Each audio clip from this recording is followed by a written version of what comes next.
अस्सलाम वालेकुम व्यूअर्स।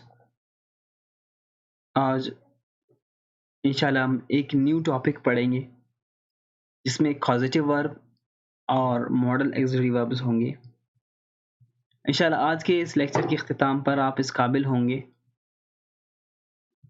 कि आप मॉडल ऑक्सिलरी वर्ब्स को यूज़ कर सके या कॉजेटिव वर्ब्स को आप पहचान सके और उनमें जुमले बना सके और अपने उन अल्फाज में इस्तेमाल कर सके। सबसे पहले बढ़ते हैं कॉजेटिव वर्ब की जानिब कि what is causative verb.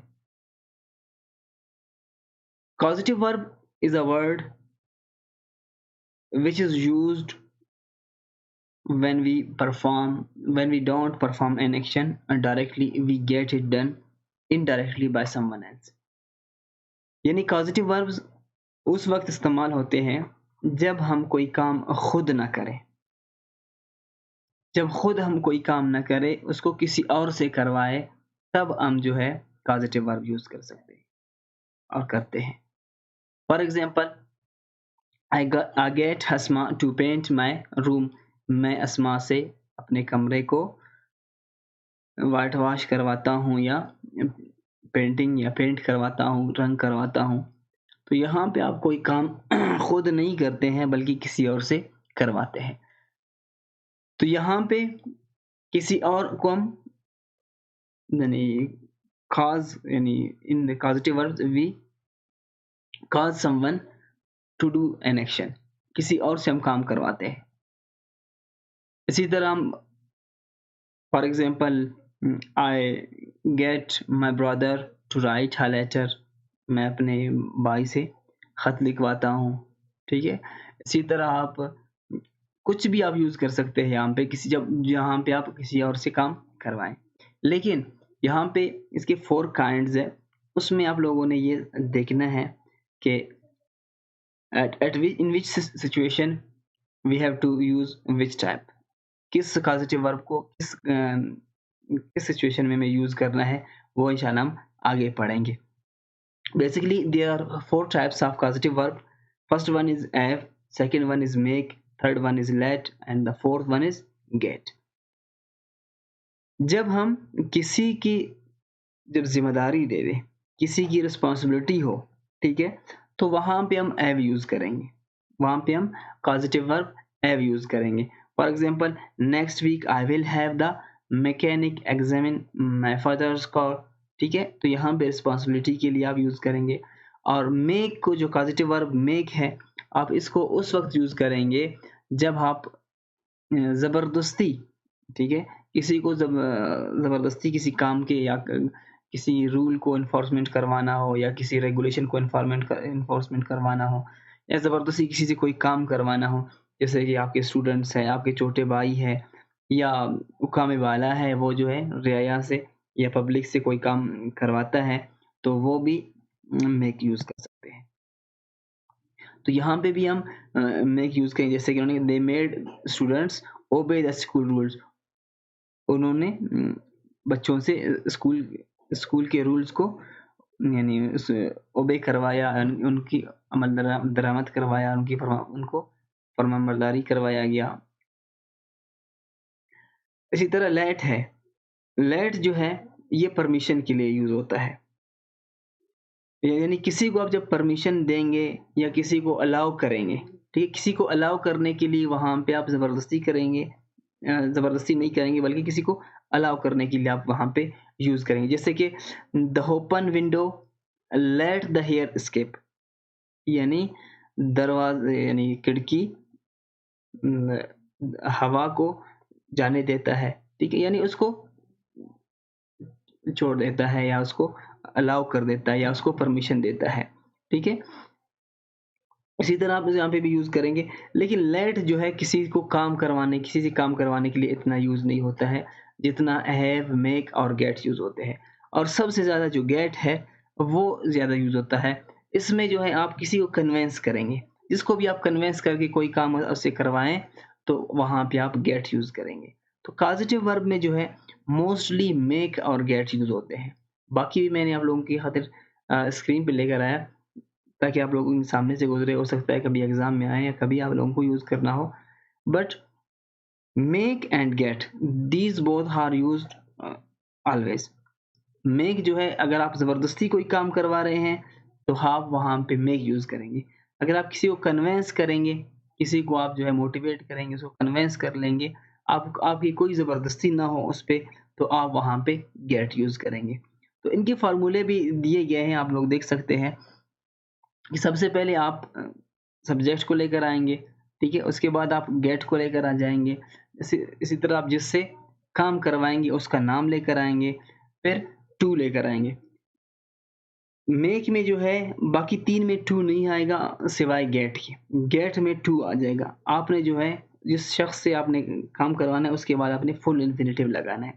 Full infinitive किस चीज़ को कहते हैं? To plus first form of the verb is called full infinitive. जैसे कि Mark is so much in love with me I can get him to do anything. यानी उससे मैं कुछ भी करवा सकता हूँ। इसी तरह आप नीचे आएँगे, आप देखेंगे यहाँ पे फॉर एग्ज़ाम्पल कोई हम 1-2 सेंटेंसेस बनाते हैं। I get Ali to wash my car. मतलब यहाँ पे इसका ये मतलब हुआ कि अली जो है मेरा दोस्त है या मेरा भाई है, मैं उससे कोई काम करवाता हूँ, लेकिन मेरा कोई ज़बरदस्ती अली के साथ नहीं है। अगर वो करे तो ठीक है, ना करे तो इसमें जो है मेरा उसके साथ कोई ज़बरदस्ती नहीं है, यानी इसको मैं कन्विंस कर रहा हूँ तो मैं यहाँ पे गेट यूज़ करूँगा।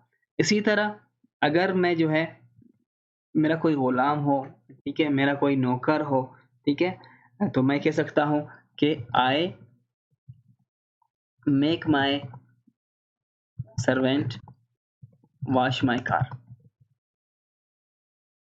ठीक है, मतलब यहाँ पे इसका मतलब ये है कि मैं ज़बरदस्ती भी जो है अपने सर्वेंट से, अपने नौकर से जो है अ, कार को धुलवा सकता हूँ। तो जहाँ पे आप ज़बरदस्ती काम करवा सकते हैं, वहाँ पे आप मेक यूज़ करेंगे, और इसी तरह जहाँ पे आप किसी को कन्विंस करके काम के लिए यूज़ करवाएँगे उसको, तो वहाँ पे आप गेट यूज़ करेंगे। अभी यहाँ पे इसमें ये आप लोगों ने देखना होगा कि जैसे कि ये प्रेज़ेंट सिंपल टेंस है, I get Ali to wash my car, ठीक है? मैं अली से अपना कार धुलवाता हूँ। इसी तरह आप कह सकते हैं, अगर आप काम करवा रहे, मैं अली से अपना कार धुलवा रहा हूँ, तो वहाँ पे इसी तरह आप टेंसेस यूज़ करेंगे। आई एम गेटिंग अली, आगे पूरा सेम सिस्टम आ जाएगा, सेम वर्ड्स आएँगे, टू वॉश माय कार। इसी तरह अगर आप परफेक्ट में मैं अली से अपना कार धुलवा चुका हूँ, तो फिर आप कहेंगे I have got Ali to wash my car. मतलब जो भी टेंस होगा आपने गेट को, गेटिंग, इसको चेंज करना है। बाकी जो वॉश है, जो पेंट है, जो भी है आपने उसको चेंज नहीं करना है। तो इसी तरह जितने भी टेंसेस आएँगे आपने इसी तरह करेंगे। ठीक है? अगर आप नहीं करवाएँगे तो आई डू नॉट गेट हली, आई एम नॉट गेटिंग हली, I have not got Ali to wash my car. तो इसी तरह आप इनको यूज़ करते हैं। इंटरोगेटिव में भी आप ऐसे कर सकते हैं। Am I getting Ali to wash my car, have I got Ali to wash my car. इसी तरह जितने भी सेंटेंसेस हैं आप उनको मुख्तलिफ सेंटेंसेस को मुख्तलिफ टेंसेस में आप चेंज भी कर सकते हैं, आप इनको लिख भी सकते हैं। इसी तरह अगर मेक का हो तो आप मेक में भी इसी तरह बिल्कुल सेम है, लेकिन वहाँ पे आपने सिर्फ टू नहीं लगाना है। I make I make my servant wash my car. अभी देखिए वहाँ पे जैसे कि आप लोगों को नज़र आ रही है मेक है, वहाँ पे हम मेक की जगह पे गेट लगाते थे, फिर गेट के बाद टू लगाते थे। लेकिन यहाँ पे आपने जो है मेक के बाद आपने टू नहीं लगाना है। बिल्कुल सेम वही प्रोसेस है। I am making my servant wash my car, I made I have made my servant wash my car, I have made my servant wash my car, ठीक है? I do not make my servant wash my car. तो इसी तरह जितने भी sentences आएँगे वही बिल्कुल सेम तरीका है, लेकिन आपने मेक के बाद टू नहीं लगाना है, गेट के बाद टू लगाना है। This is the only difference between using make and get. और एव और अपलेट को भी आप यूज़ कर सकते हैं, but mostly we use have and make and get. अच्छा, इसके बाद हम आते हैं मॉडल ऑक्सिलरी वर्ब्स की तरफ। देखिए, इससे पहले हमने सेंटेंसेस पढ़ लिए हैं, टेंसेस हमने पढ़ लिए हैं, लेकिन कुछ ऐसे वर्ब्स हैं जिनको मॉडल ऑक्सिलरी वर्ब कहते हैं। वो कौन से वर्ब्स हैं? वो स्पेशल वर्ब्स हैं जो कि एबिलिटी को ज़ाहिर करने के लिए इस्तेमाल होते हैं, पॉसिबिलिटी की यानी इम्कान को ज़ाहिर करने के लिए इस्तेमाल होते हैं, परमिशन इजाज़त देने के लिए इस्तेमाल होते हैं, ऑब्लिगेशन, ठीक है, ज़िम्मेदारियों के लिए, ठीक है, या सजेशन के लिए, एडवाइस के लिए इस्तेमाल होते हैं, तो उनको मॉडल ऑक्सिलरी वर्ब्स कहते हैं। इसी तरह आई थिंक 8 या 9 के करीब मॉडल ऑक्सिलरी वर्ब्स हैं, इस तरह can, could, may, might, will, would, shall, should, ought to, used to और मस्ट है। इसी तरह ये सारे जो है मॉडल ऑक्सिलरी वर्ब्स कहलाते हैं। ये किसी टेंस के साथ यूज़ नहीं होते हैं, बल्कि ये अलग इस्तेमाल होते हैं। तो इंशाल्लाह हम जो है मॉडल ऑक्सिलरी वर्ब्स को भी आज पढ़ने की कोशिश करेंगे कि मॉडल ऑक्सिलरी वर्ब्स है क्या। मॉडल ऑक्सिलरी वर्ब में सबसे पहले हम कैन और कुड को यूज़ करेंगे। इसके बारे में समझेंगे कि कैन और कुड क्यों इस्तेमाल होते हैं। सबसे पहले कैन और कुड एबिलिटी के लिए इस्तेमाल होते हैं, काबिलियत के लिए इस्तेमाल होते हैं। फॉर एग्जांपल आप कह सकते हैं आई कैन स्विम, मैं तैर सकता हूँ। देखिए आपकी काबिलियत हो गई, ठीक है। I can speak English, this is also an ability. I can speak Arabic, this is also an ability. I can climb the tree, this is also an ability. यानी कोई भी काबिलियत के लिए आप कैन को यूज कर सकते हैं। जैसे एक सेंटेंस में है डेविड कैन स्पीक 3 लैंग्वेजेस, तो इसकी एक एबिलिटी हो गया कि डेविड 3 ज़बानें बोल सकता है। He could speak fluent French when he was 5, यानी वो फ्रेंच बोल सकता था जब 5 साल का था। मतलब ये कि कैन को हम प्रेजेंट एबिलिटी के लिए यूज करेंगे और कुड को हम पास्ट एबिलिटी के लिए, यानी माजी में आप क्या काम कर सकते थे आप उनके लिए यूज कर सकते हैं। फॉर एग्जांपल आप कह सकते हैं कि जब मैं 5 साल का था तो दरख्त पे चढ़ सकता था, यानी माजी की एबिलिटी आप शो करेंगे तो आप कहेंगे कि I could climb the tree when I was 5 years old, I could go to बाजार when I was 5 years old। यानी आप अपने माजी की एबिलिटी को ज़ाहिर करने के लिए कुड यूज़ करेंगे और प्रेजेंट एबिलिटी को ज़ाहिर करने के लिए कैन यूज़ करेंगे। इसी तरह आप कैन, कुड, में इन तीन को आप परमिशन के लिए यूज़ करेंगे। इन तीनों को परमिशन के लिए, किसी से परमिशन मांगने के लिए, कैन यानी can I sit on that chair please, क्या मैं इस चेयर पे बैठ सकता हूँ, तो यहाँ पे एक परमिशन हो गया। Could I open the window, क्या मैं खिड़की को खोल सकता हूँ। मे आई कम इन सर, क्या मैं अंदर आ सकता हूँ। लेकिन एक बात ज़हन में रखना कि हमेशा जो है सबसे जो मोस्ट फॉर्मल है, जो बाअदब गुफ्तगू है, ठीक है, उसमें आपने मे यूज़ करना है।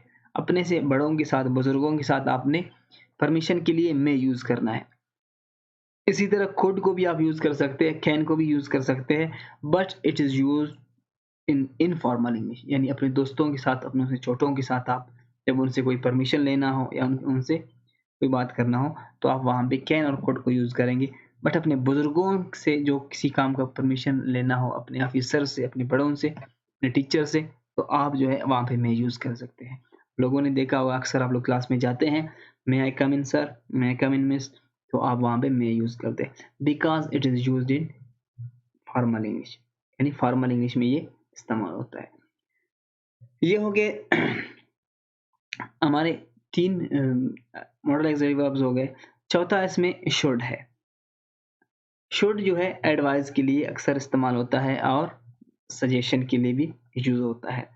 फॉर एग्जांपल आप कह सकते हैं शुड का जो उर्दू मीनिंग है वो है चाहिए। I should go out, I should come in air, I should play football, ठीक है। शुड का मतलब है चाहिए। जितने भी वर्ड्स होंगे, जितने भी सेंटेंस होंगे इनके आखिर में चाहिए आएगा, तो उनमें शुड आपने यूज करना है, ठीक है। जैसे कि you should visit your dentist at least twice a year, ये एक सजेशन हो गया, एडवाइस हो गया। You should try to lose weight, आपको वजन को घटाना चाहिए, कम करना चाहिए, तो ये भी एक किस्म का सजेशन हो गया, ठीक है। यू शुड वर्क हार्ड, आप किसी को एडवाइस करेंगे कि आपको मेहनत करना चाहिए, तो आप वहाँ पे भी आप शुड यूज़ करेंगे। इसी तरह ये ought to, OUGHT, ought to भी हम जो है शुड की जगह है, बिल्कुल एग्जैक्ट जिस काम के लिए हम शुड को इस्तेमाल करते हैं उसी तरह हम जो है ought to को भी हम यूज़ कर सकते हैं। और इसी तरह हम मस्ट और हैव टू, ये ऑब्लिगेशन के लिए, मस्ट भी बिल्कुल शुड की तरह है, लेकिन यहाँ पे जो है मस्ट का मतलब है ज़रूर चाहिए, इसमें थोड़ा सा स्ट्रेस ज़्यादा है। वहाँ पे एडवाइस के लिए शुड में स्ट्रेस कम होता है, लेकिन यहाँ पे मस्ट में स्ट्रेस ज़्यादा होता है। इसी तरह पॉसिबिलिटी के लिए, इम्कान के लिए आप यूज़ कर सकते हैं मे, माइट, वुड, ये भी आप यूज़ कर सकते हैं। जैसे कि it may rain today, it might rain today, आज शायद आज बारिश हो। इट कैन रेन टुडे, आज बारिश हो सकता है। तो कैन और कुड को लेस पॉसिबिलिटी के लिए आप यूज़ करेंगे, लेकिन मे को जो है ज़्यादा पॉसिबिलिटी के लिए। फॉर एग्जांपल बादल के छोटे-छोटे टुकड़े आपने आसमान पे देखे, तो आप किसी अपने दोस्त को कह सकते हैं कि इट कैन रेन टुडे, आज जो है बारिश हो सकती है, ठीक है। इसी तरह जो है जब आपने देखे कि गहरे बादल छाए हुए हैं, बिल्कुल आंधी चल रही है, तो वहाँ पे आप कह सकते हैं इट मे रेन टुडे, शायद बारिश हो जाए। मतलब वहाँ पे आप स्ट्रेस देने के लिए, ज़्यादा पॉसिबिलिटी के लिए आप मे यूज़ करेंगे। इसी तरह कुड को जो है आप पास्ट पॉसिबिलिटी के लिए यूज़ करेंगे। फॉर एग्जांपल आपने गिलास को जो है एक टेबल पे रख दिया, बिल्कुल वो गिरने वाला हो, तो आप उसको उठाकर उसको बताएंगे कि इट कुड फॉल डाउन, ये गिर सकता था, आपने इसको यहाँ पे रखा तो ये गिर सकता था। तो यानी पास्ट पॉसिबिलिटी के लिए आप कुड को यूज़ करेंगे। सो आई होप कि आप लोगों को आज का लेक्चर समझ आ गया होगा। कॉजेटिव वर्ब और मॉडल ऑक्सिलरी वर्ब्स, हम कोशिश कर रहे हैं कि अपने लेक्चर्स को शॉर्ट कर लें, बिकॉज़ हमारे बाकी एक्टिविटीज़ भी ज़्यादा है। तो अगर आपको कोई क्वेश्चन है तो please feel free to ask us on given number at about 6 PM to 8 PM आप हमसे पूछ सकते हैं, और इंशाल्लाह आप लोगों को बाकी एक्टिविटीज़ भी सेंड कर दिए गए होंगे या सेंड हो रहे हैं आप लोगों को। तो काइंडली अपने असाइनमेंट्स भी कंप्लीट कर लें, और ये आज के कुछ डिफरेंट वर्ब्स और पॉजिटिव वर्ब्स आप लोगों को समझाने की कोशिश की। अगर किसी को कन्फ्यूजन है तो please feel free to ask. Thank you.